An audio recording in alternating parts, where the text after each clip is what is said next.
The comments by Mel Stride and Tom Tugendhat, the Conservative MPs who are fighting over the leadership of their party, about Nigel Farage, will cast a significant shadow over the dynamics within both the Conservative Party and the Reform UK Party, particularly regarding Farage's future in British politics.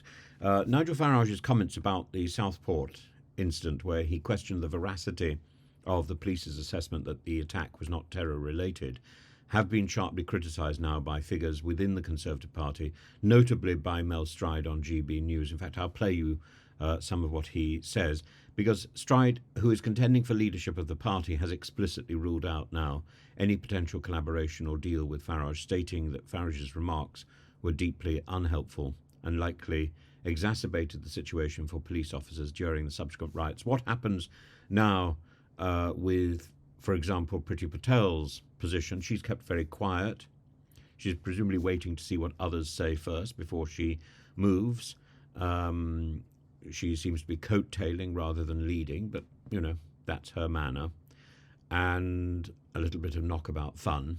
But have a look at what Stride has got to say. The issue that I have particularly with Nigel Farage, if we go back to the riots, is this populist approach, which is about actually not just, as most people think, popular policies. It's also about setting up the bogeyman, the them and us, the people that aren't really on your side, the conspiracies that float around that So space. asking about the nature of the attacker in Southport. Correct. Is that a problem so for you? what Nigel Farage did was he weighed in very early, and he knew this would be picked up very strongly, and questioned the truthfulness of the police after those terrible, terrible events in Southport. He also made a link, you may remember, between that individual and the individual who had heinously attacked in Kent in the recent past a uniformed soldier, and the question of whether terrorism was or was not, or mental health issues or not, involved in that position. But what that fed very quickly was this sense around this whole issue that the establishment, the police, our intelligence services were not being truthful and straight with people. Now, that is what populism is. That is setting up the them and the us against which people are then urged to rally against. And the beneficiary of that, of course, is Nigel Farage in those circumstances. But I think that needs to be called out and understood for what it is. And he shouldn't do it because he's an MP now. Is that your point? No, my point is I don't think... Don't do it anyway. I don't think anybody should do that. I mean, how is it helpful when you've got police officers going out there risking their lives in a rioting situation to be questioning whether they're being truthful with the public, for example? It's likely to lead to more police officers ending up getting in more trouble than they would otherwise. So his remarks, so it's not responsible. His remarks are putting the safety of police at risk. I think his remarks about the police not being truthful, potentially, around what happened, let me put it like this, were deeply unhelpful to those officers that were then having to go out and deal with the consequence of the rioting. Given all that, would you allow him to be a member of the Tory party if you were leader? Absolutely not. I made that very clear. So no deals with Nigel Farage. Look, Nigel Farage wants to destroy the Conservative Party. This is one of the things that he says reasonably frequently. There's no question The about stance by Stride is critical because it signals a firm line being drawn within the Conservative Party against Farage's more provocative and populist rhetoric, and his comments about cutting net migration to tens of thousands per year is also a clear attempt to reclaim ground on an issue that Farage has long dominated. I think by emphasising this policy, Stride is seeking to reassure the party's base that the Conservatives can address these concerns that are now capitalised on by Farage without needing to align themselves with his party, Reform UK.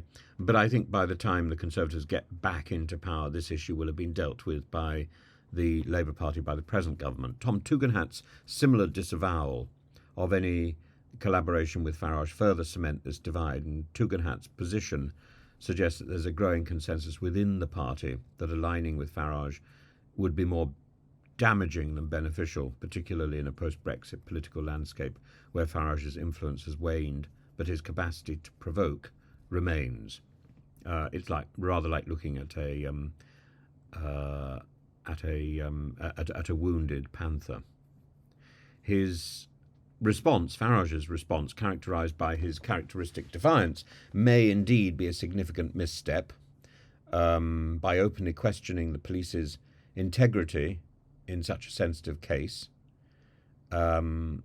he not only undermines public trust in law enforcement, but also distances himself from the mainstream political discourse. And, of course, he's been back on television saying, well, you misunderstand. Of course we do. Of course we do. This is his raison d'etre, that he's always right and everybody else has misunderstood or has taken him out of context, or simply doesn't get it because they're too stupid. Well, there comes a point where that particular narrative is no longer believable. And his comments have already alienated moderate voters and reinforced the perception that he is a destabilizing rather than a constructive force on the political landscape. This alienation is critical as it diminishes any prospect of him forging an alliance with the Conservative Party or reclaiming a significant role in British politics. And that's interesting because at the point where it looked as if he was in the ascendant, he has in fact skewered himself in the Achilles heel, or the athlete's foot. And spectacularly, this marks a turning point in his career. His influence, while still notable, is now going to be sidelined as the Conservative Party seeks to reposition itself without him. Stride and Tugendhat's outright rejection of collaboration suggests that Farage's brand of politics is now recognised as divisive and risky, especially as the Tories aim to rebuild after their recent electoral setback. His ability to influence British politics has always hinged on his ability to appeal to the disaffected. But his recent actions to encourage disaffection has limited his appeal to a much narrower segment of the electorate, making it more challenging for him to exert the same level of influence as he once did. He is no longer seen as the person speaking the truth. He is seen as the person rabble-rousing on the fringes, stirring the pot. Without the possibility of a Conservative partnership, his future prospects are confined to the fringes, like a puppy or a mad dog of political discourse, reduced to chasing his own tail to shape policy or leadership decisions, or cleaning himself intimately in public. When looking at the possibility of Mel Stride or Tom Tugendhat as possible leaders, Mel Stride is considered by GB News certainly as an outliner, an outrider, and Tom Tugendhat is considered a lot more central.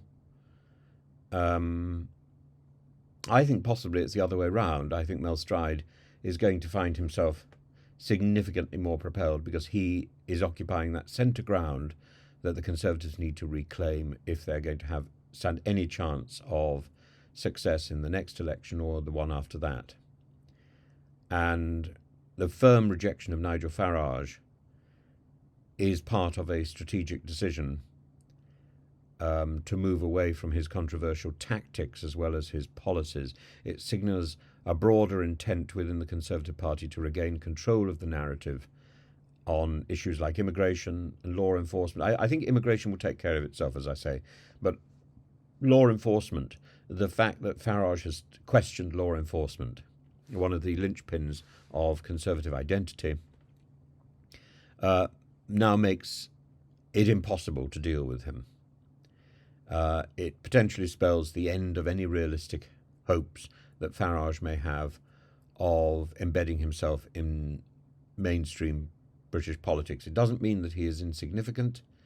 It just means he's never going to achieve anything.